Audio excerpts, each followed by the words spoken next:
Welcome everybody. In today's video we will be taking a look at the SOG micro tool clip. This is currently a discontinued model. I wish SOG would bring it back. I do remember seeing these way back in the day, like seeing some in the Walmart shelves back in the day when basically all Walmart had was SOG stuff. This is the smaller version of the SOG tool clip, a 90s multi-tool of theirs that they made that I wish they would bring back also, because that thing looks pretty rad. You can find them on eBay and stuff, but getting kind of pricey. You know, it's a collector's item. Wish SOG would kind of delve back into this. But I now have the micro tool clip added to the collection, and I am enjoying it. Kind of spring-loaded little pliers here. I'm not a big fan of spring-loaded pliers, but this is one where I don't mind it all that much. Very nice. You can lock them shut. You have 3 smaller tools on here. You have a file. The cross-cut one is pretty good on this, but the single line cut, that just does nothing. It's just a little scratchy thing. So probably would use this more as a flathead driver, but not a heavy-duty pry bar by any means. Flathead would work. Then we have a cap lifter and another flathead, a little smaller, a little skinnier. Very nice. I love it. This is one of the tools with the weakest detent. You can kind of pop that out a little bit, but that does stay in there pretty good. And the knife. Very nice little knife given its size. This thing is actually looking pretty good. I don't really have a problem with this. Let's see. Take a strip of leather here. Right through the leather like it's not even there. I hope that was on camera. I was looking at my fingers. Bamboo chopstick makes nice little shavings on that.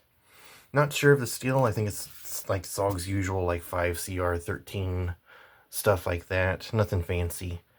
All of these are non-locking, so this could be a very interesting tool if you live in the UK. Something to consider. Got a little lanyard ring here. A little bit bigger hole on this than you'll find on some, so you might actually be able to get that through on a keychain. And a Phillips head driver on here, but you know, there's only like so much usability you're going to get off of that being at that angle. But this is a nice little Phillips head. You can fix a light socket with this, a light switch or an outlet or something. You could do basic electrical repairs around your house with this, probably, to an extent. The wire cutters are looking pretty nice on this. I don't want to cut big wire with it because these are very small cutters, but we'll throw in a cord of leather here. And that goes through. Kind of doesn't quite cut all the way through, but it does cut through part of it. Let's see, do I have any spare wire? Come on. I've got all this stuff laying around, and I don't have spare wire. Bear with me for just a second. I may have some. Spare wire. Where are you, spare wire? Okay. We'll do this. Because I'm not using this for anything. These are super cool magnetic cables, but I just got a color that I don't want and I'm not using it.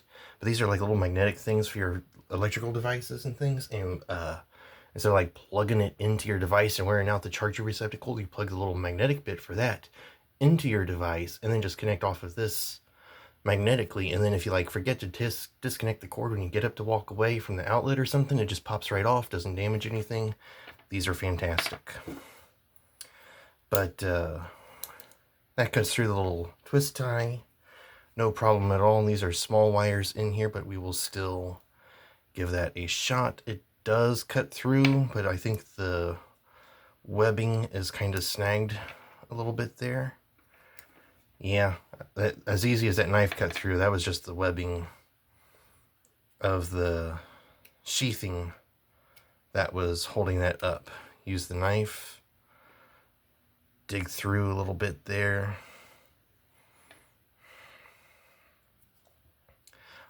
one hand closing on the knife is pretty nice. I like that little snap of the pliers to open them. That is a nice little touch. Oh, that popped the casing right off on those. Let's try again. There we go. That's gonna be a little wire stripper just for going straight on and pinching, but there we go. Get that sheathing off. Doesn't quite cut all the way through on these small stranded wires, but you know, kind of gets there. The wire cutters on this do feel used. I got this used off of eBay. There's that slight little snag that you get on them when you cut something a little harder than what you should have with these. So I don't really know the upper limits of what this can do because I don't want to damage this too much. I like this little tool, but it cuts good enough to get the job started and get it going, you know, like, so that's good. We'll set that off to the side. But this is a really handy little tool, and for like size comparison amongst other SOGs, we have the Power Pint and the Power Access Deluxe. Kind of like right in the middle of length, but very much Power Pint size for pocketable features. And this is a really nice little tool. I'm liking this. I think this has potential if they were to ever bring it back. Because something I like about the wire cutters is how they are tapered towards each other at the tip, which would force anything inside that you're cutting closer to the pivot. Like, that's just really nice. So this is the micro tool clip. This is fantastic little tool. I'm loving it. And let's get some of these other bits out of the way here. Each of these tools are on their own little back spring, which is very nice. But the pliers lock here, you pull it down, it gets out of the way of the pliers, and then the pliers can open. And you got the little spring on the arm right here to actuate the springiness. Then when you want it closed, you just slide it up. It gets right there in the path of the plier head and locks it shut. So that's really cool. Love how they did that. Fantastic little addition to the collection, and we'll see how things go from there. So thank you for watching this video on the SOG micro tool clip. Hope you liked it. Hope you found it useful and informational. Hope it helps you build your EDC and your collection to your standards. And until the next time, farewell, carry well, and a bye-bye.